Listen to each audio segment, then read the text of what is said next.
Hello, hello, hello. Happy Thursday. Since it's Thursday, it is time for SOS Live. So last week I was scrolling on TikTok and I saw a video that I had to look at. Somebody had tagged me in it and I was like, okay, I watched the video, I commented, and I was like, you know what? I need to talk about this more because this is so real. It was a video of a founder saying, I have a business. I'm responding to all my DMs. I'm responding to all of the people. And she's like, I'm doing all of the things. And it's not that I'm doing anything wrong. It's just that I know what I'm doing is not scalable. And somebody tagged me in it and said, you need to talk to Jasmine. And I haven't been able to talk to her yet, but there are so many things in that video that so many people are going through and working through. And so, yeah, like she was walking through her whole process, comments, follows, DMs, questions, calls, payment, welcome, all of it. Every single step was her. Yeah. The reason that I wanted to do a whole episode of SOS Live on this is because the information that she's about to get from the internet is going to sound helpful, but it is probably going to miss the point. And so I want to tell you what she's about to be told and why it won't necessarily work. So I'm Jasmine. I'm a fractional COO. I'm founder of Sys2Win. I get paid to be in other people's business and figure out why it feels like hell, even though money is coming in. And then once I do that, I come here to tell you so that you don't have to go through those same struggles. This is SOS. So they tell you a whole bunch of things, right? Business, you can't be anywhere. I mean, you can't be anywhere as a woman. You can't be anywhere as a business owner without getting bombarded by advice. And I think that the advent of social media is actually making advice. Okay. Advice just be literally everywhere. Build a funnel, hire VA, automate your DMs, buy this course, do this, do this, do this, do this, do this, right? Every single bit of information that somebody gives you without context assumes that your situation is the same as everyone else's. And not to say that, there's business advice that you can't pick up and apply, but there's so much nuance and generic advice is failing founders constantly. And it's not even necessarily because founders are bad at implementing, but the advice is so generic, it misses the nuance and it misses that specificity that you may need in your particular business. A lot of times it's built for the person selling it, right? So if you have a friend that's using, um, if you have a friend that's using, let's say Canva, right? Or what's that other one that people love to, let's say you have a friend that's using ClickFunnels, right? Your friend is having a lot of success in their business using ClickFunnels, and so they tell you to use ClickFunnels.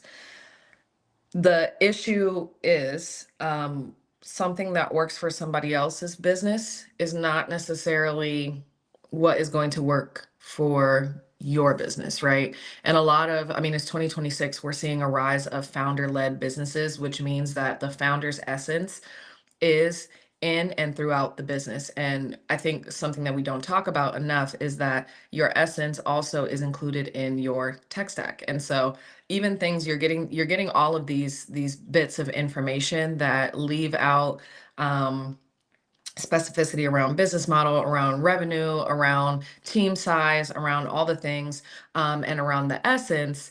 And therefore, when you go to implement it, it's not even that you're not great at implementation. It's just something that worked for somebody else is not necessarily working for you. And then you're sitting there trying to figure out why it's not holding. Like this happens every day to smart, capable, hardworking founders who deserve real answers. And the real answer, the real answer, nobody wants to say it because it sounds like a cop out and it kind of brings you, I guess, away from a sale, but it's not. The real answer is it depends, right? And so I'm going to walk you through a couple of scenarios. Like it depends on so many things, right? It depends on your business model, it depends on your budget, it depends on how tech savvy you and the people that you're working with are.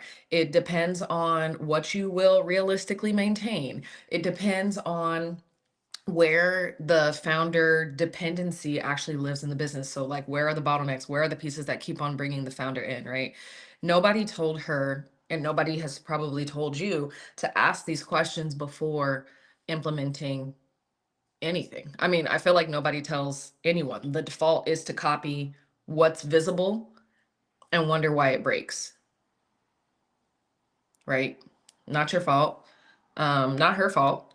It's just there's just this missing piece in the framework that we consistently skip, right? So here's the framework. I'm going to show you how it works by applying it to her business and what I know from her business, right? Okay. So if you are unaware, and if you haven't got your copy yet of my book, Date Your Business, Design a Business That Loves You Back, the whole premise of the book is that things are built in our businesses, whether we are intentional about them or not. So we can have systems that just pop up out of like habit and kind of speed and whatever, or we can intentionally design a business that actually works for us. And I want to be able to use that framework to help you understand how we can apply these types of things. To business, right? And I'm going to give you multiple examples because, again, it depends on so many things. And so I'm going to show you how you implement this Date Your Business framework in your business, depending on how it may be. So listen to the nuance. Um, and so, yeah, when I say date your business, I'm not necessarily talking about like a vibe. I'm not talking about a metaphor for work-life balance, right? I'm talking about setting aside intentional time where you get present and attentive with the most intimate relationship that you have, right? Your business, boy, like that, you're naked inside of your business, right? It's going to tell you the truth, whether you're ready for the truth or not, right? So get dolled up if that's your thing, get your favorite drink if that's your thing, sit down and look at what you've actually built. And so that's what I'm going to do right now with her business, and it's what the book teaches you to do with yours. I think most founders never really slow down long enough to actually see the business clearly, and dating it forces you to look. Okay, let's get into it. This framework is 4 steps. It's the same framework every time. And you're going to get completely different answers depending on who is sitting across from me. So let's walk through a couple of these. So, step one, step one, y'all. Everybody always tells me, oh, this is such a beginner step. And then I'm like, okay, show me yours. And then they don't have it, right? So, step one, every single step, write down every single step required to deliver your offer. It needs to be written down. Step two, which of those steps actually require you, the founder, right? Step three, date it, commit to it, or ghost it. What do you keep? What do you systemize, or what do you release entirely? Step four, delegate the decision making. Okay, not the tasks. I feel like I have plenty of lives about this, and I'll jump into this more always, but delegate the decision making, not the task. Most people start at step four. Okay, that's why it keeps getting very tricky, or you have like a revolving door of contractors, of employees, right? Let me show you what this actually looks like, right? Same thing, 3 different versions of her business, and watch how the answer changes. Okay, so in version 1, we're going to apply this framework to a solo coach, not a lot of tech comfort, with a tight budget. Okay, so those are the 3 things that we're focusing on right now. I do work with a lot of coaches who are solo, or they may have volunteers. They may not have full-time employees yet. Their budget may be tight. And I mean, the fact of the matter is, especially as somebody who works in tech, or comes from the tech world, I also come from a tech family. It's easy to assume that most people are extremely tech literate. And the fact of the matter is that that is just not true, right? And so When it comes to choosing your technology, that is absolutely something that needs to be considered, because there's no point in spending hella money on some tech tool that nobody on your team is actually going to use because it makes them uncomfortable, right? I'm not saying don't grow your skills. I'm not saying, don't level up. What I'm saying is we got to be realistic. Okay. And if we want to be able to implement something and use it the next day, you also have to account for the learning curve in learning a new tool. So, solo coach, low tech comfort, tight budget. Okay. So, step one, her delivery process is probably simpler than she thinks, right? The chaos, a lot of the moving pieces are in acquisition, not delivery, right? This happens a lot with coaches because they're very good at what they do, right? If somebody is hiring you to be a coach, you probably have years of experience being able to coach somebody through the process. This is a very different skill.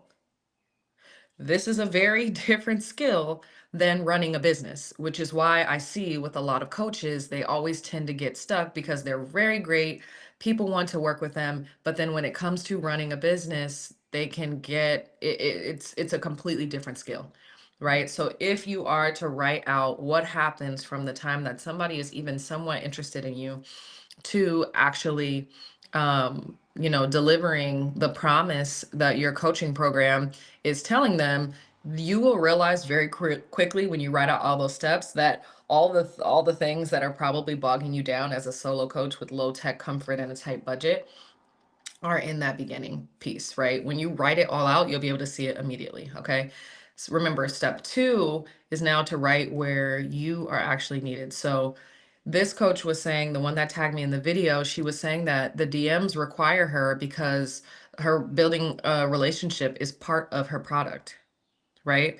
So she's saying, like, yes, I'm responding to all the comments, I'm responding to all the DMs. Honestly, if you're early in business, like, trust is everything, right? Like, people are always shocked that it's like me responding, or they're shocked like, oh, you're the same in your content as you are in real life, right? Those things are very important to build trust. I don't know, it seems like a no-brainer to me, but apparently it's not happening. So a lot, and I mean, I get a lot of AI DMs, AI comments, AI, all the things, right? And it does make things extremely impersonal. And so, especially as a coach, a business that has a relationship center, her responding to the DMs, that may require her, right? Yes. Can you automate this? Can you AI this? Yes, you can do a lot of stuff, but that doesn't mean that you should, right? So her DMs do require her. Now, sending a welcome email after somebody pays, making sure that somebody gets their receipt, that does not require her, right? Payment confirmation does not require her,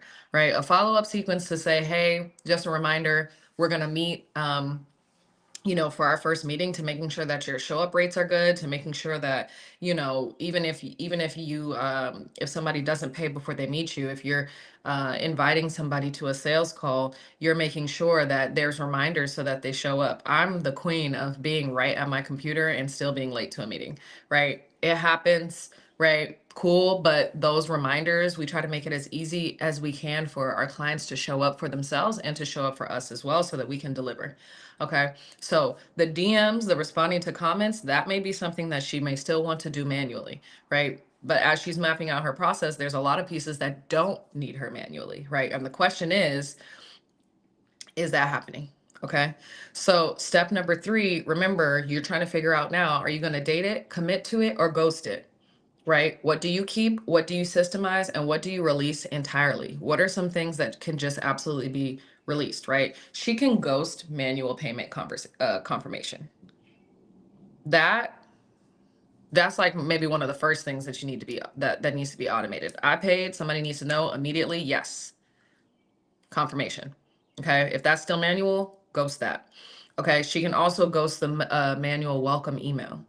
People need to know, like, that first dopamine hit of, oh my gosh, should I pay? You know what? Okay, I talked to this person now. Now I'm feeling good about paying. Okay, boom, swipe. The next thing that needs to come to them is a high dopamine rush, and we can actually systemize that, right?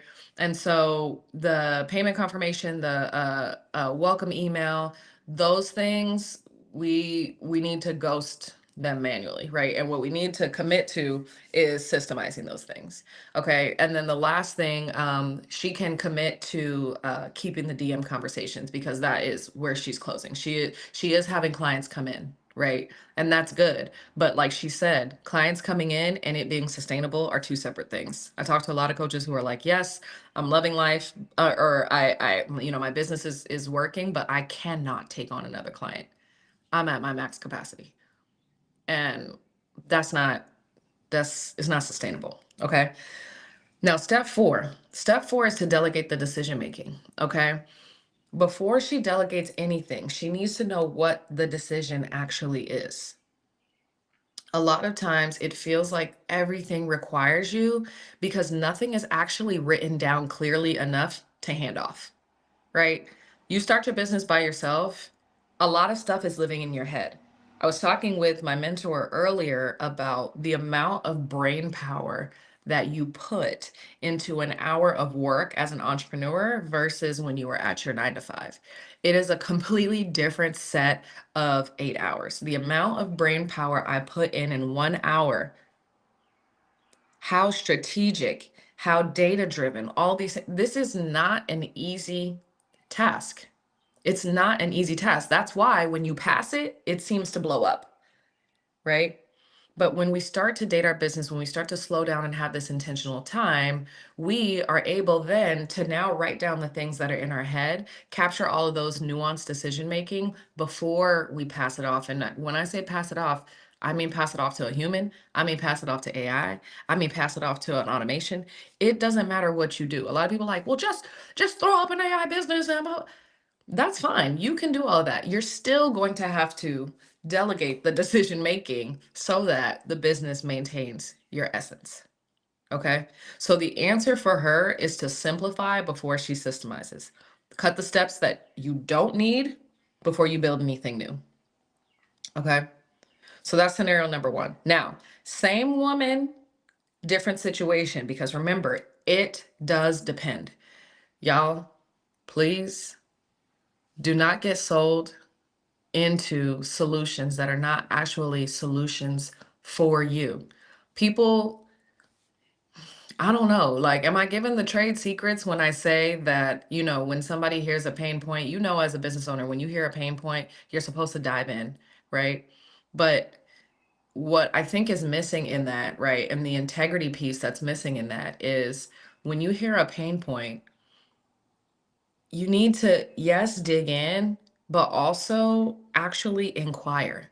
Like there needs to be some level of human inquiry that makes me know whether you're a perfect client for me or if you're a perfect client for my friend, right? I give just as many referrals to other folks as I do as I take on new clients, because at the end of the day, if I cannot solve the issue, right? A lot of people think that they're like, oh yeah, well, I need systems right now. And it's like, okay, tell me about your offer. I don't have a clear offer. Okay, well then, systems are for after you have a clear offer and after you're seeing that your business is gaining some momentum, right? And so I'm okay saying, hey, this is what you actually need to work on right now. And then this is when you would actually come back to me. And these are some things that you can keep in mind as you're building those things. And that's okay. But not everybody operates like that. And it's no knock to anybody. I mean, whatever, whatever, right? But those are things to understand that, in a era of mass commerce, right? That um you still have to ask a lot of questions. Okay. So same woman, different situation. Okay. Now, let's say that this woman is a consultant. She has a team of two. She has a moderate budget and she's decently comfortable with tools, maybe specifically with the tools that she's already using. Okay. Consultant, team of two. Maybe it's her and her VA. Maybe it's her and a marketing person. Maybe it's her and a salesperson. Moderate budget, comfortable with tools. Okay. Now, step one, map out all the offers. Okay. Her delivery process probably has more moving parts with two people touching them inconsistently, right? Soon as you get one person on your team, you will figure out that when it comes to handing off information, it can get very tricky. Okay. So it's not that the clients are not being served. It's not that, it's not that. It's between your team, things are falling through the cracks. Okay. Step two, figure out where she's actually needed. She's probably still making decisions her team member could make if somebody wrote down the criteria, right? The question is not, can my team do this or not, right? There's a lot of very competent, brilliant humans. I don't know. I'm in the DMV, so there's a lot of people who are just so extremely brilliant and talented. Like you can just be walking down the street and find somebody brilliant and talented. All of that will mean nothing if you do not write down the criteria for success. Do they understand what good looks like and how to navigate the decisions to get there? Okay. Step three, this is where you're figuring out, do I date it? Do I ghost it? Do I commit to it? Okay.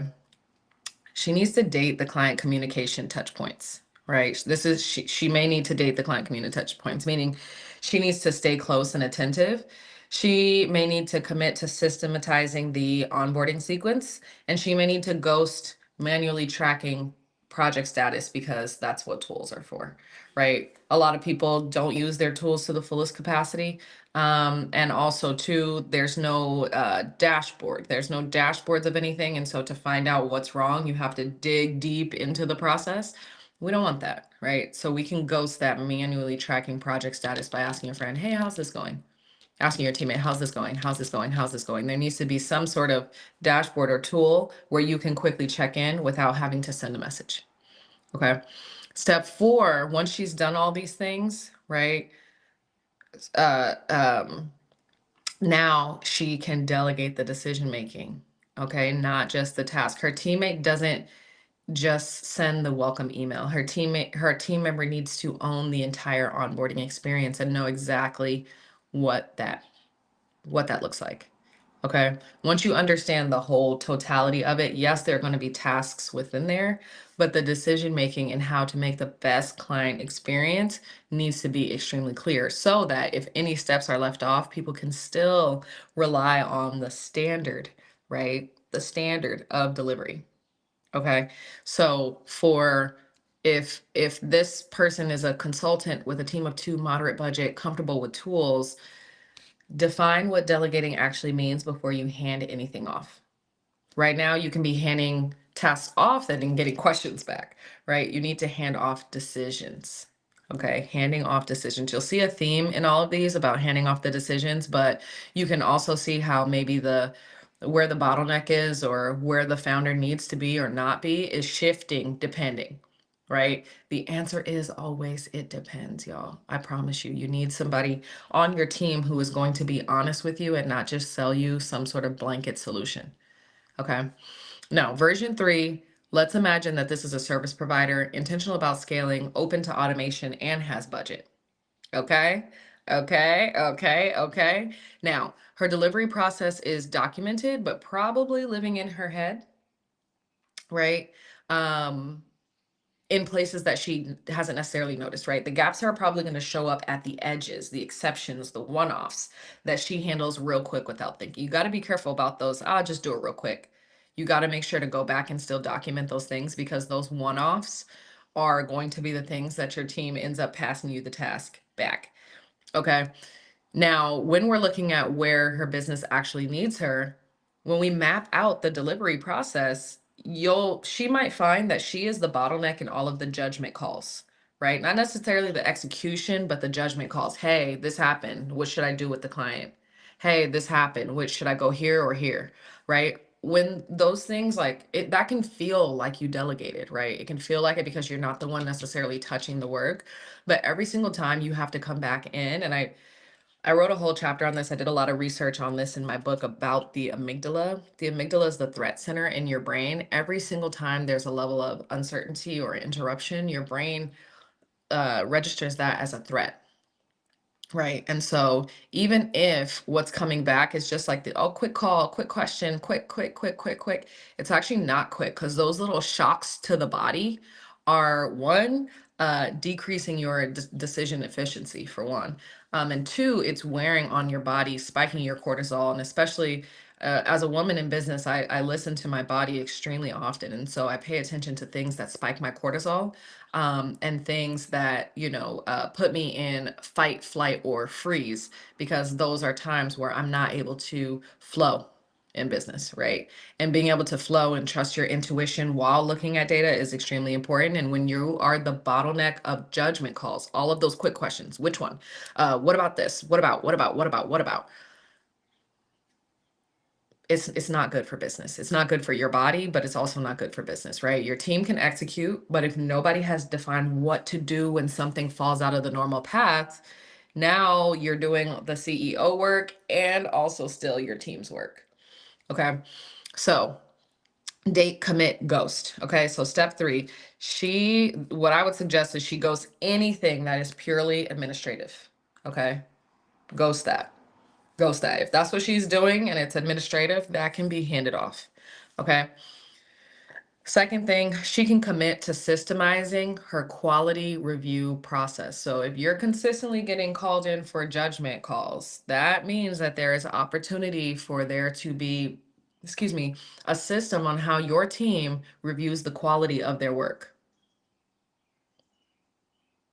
A system for how your team determines the quality of their work, right? Not just did I check the box, because you didn't go into business to check the box, right? People don't come to you because you just check the box. People come to you because you are brilliant, you have attention to detail, and in a lot of ways you go above and beyond to solve their problems. Once you start getting out of delivery, it is important that your team understands the standard and the quality to which you deliver, because if not, you will be back in delivery, which is fine if that's the kind of business you want to run, right? I just took 2 weeks off in Greece and I did not open my iPad, and that was amazing for me. That was amazing for my team to be able to handle it and for me not to feel like anything is breaking or things are going out of control. Right. So she can ghost anything that's purely administrative.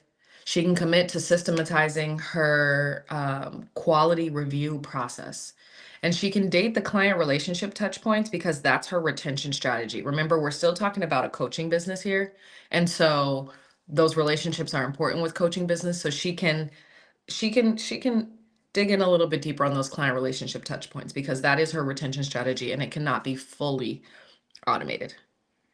Okay. Okay, step four, now it's time to build escalation logic. Not everything comes back to her, only the things that meet a specific threshold.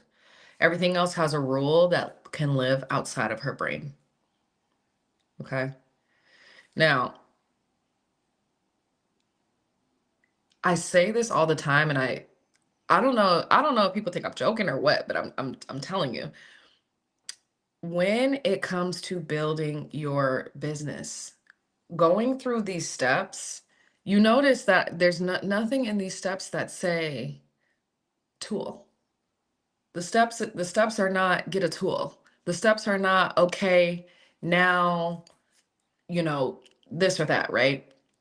The steps are to be able to have so much clarity in what you're delivering, have so much clarity on where things are, right? The data is going to guide you and let you know exactly where the gaps are, exactly what is actually being done.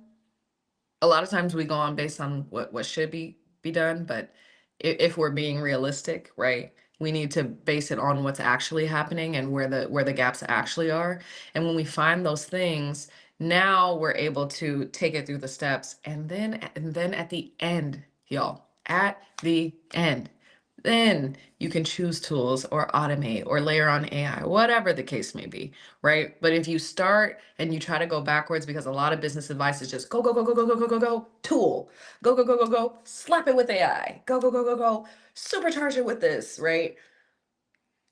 But what are you supercharging? What are you speeding up if you have not quite if you have not quite added clarity into your business, right? It's really I imagine this is what it would look like in a tornado, right? I'm from the West Coast, so I don't know.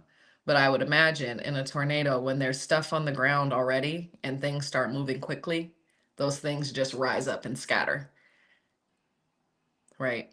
So the reason that I walk through 3 different examples is because the framework works. The framework works. The framework is how I've been able to take clients from 4 figures to 6-figure months in 45 days. The framework is how I've had clients who are able to take months off of their business and leave it to their volunteers even, right? They're not even paying these people to be sharp, right? Right. And so the way that this framework is executed, it gives you 3 completely different answers. And that's what I mean when I say that it depends. Because and this is really why I this is really why I needed to write a full book about this, because it is nuanced. It is detailed, right? When you are dating your business, you are giving it intentional time. This is an intentional relationship that will pour back tenfold, right? It will pour back tenfold if you are intentional with it. Okay. But the fact of the matter is, the result of it, everybody is going to have something specific to their business, not just the generic advice. Generic advice is killing us, y'all. Generic advice is killing us. Next time somebody asks you to suggest that you do something in business, ask them, what made you choose to do that? Because that's what I always ask. And you know what I hear? My friend told me. I saw it on an ad. I saw it here. Oh, this is what everybody's using. Oh, it was #1 on Google. Y'all, we did not come this far in business to start being careless with it. Okay. If you are somebody who is in business, working intentionally, you believe in your business, but you're starting to feel that squeeze. You're starting to feel that aching feeling, like you can't walk away from you can't take a step away from the business, right? And not because you want to be that hands-on, but because you literally have to be. The person who's trying to relax, but they're still responding to all of the things. The person that's on vacation, but laptop open all the time, the person who doesn't feel like they can take a vacation, the person who's waking up early, all of those things, we, I want us to get out of that. I want us to have businesses that love us back. We pour love into our business. We're moving in our passion. Our business should love us back, but it only starts by intentional designing. So if you haven't already grabbed a copy of Date Your Business, Design a Business That Loves You Back, it's $5. The pre-sales are still open. They will close extremely soon. This book is going to walk you through all 4 steps in order for your business model, your situation, right? The framework works whether you are a team of 1 or a team of 10, whether you're at 68 clients or trying to get there, right? The founder in the video asked the right questions the founder of the video that I watched, they asked the right questions at the right time. Because the thing is, without taking time to intentionally design your business, you can go from 68 clients to 6,800 bad reviews. And those will kill your business faster than anything. Okay. So grab your copy. The sales are open. Date your business before your business files for divorce. Okay. The link is in the notes. I'll make sure to put it in the comments on LinkedIn, on YouTube, and on TikTok. And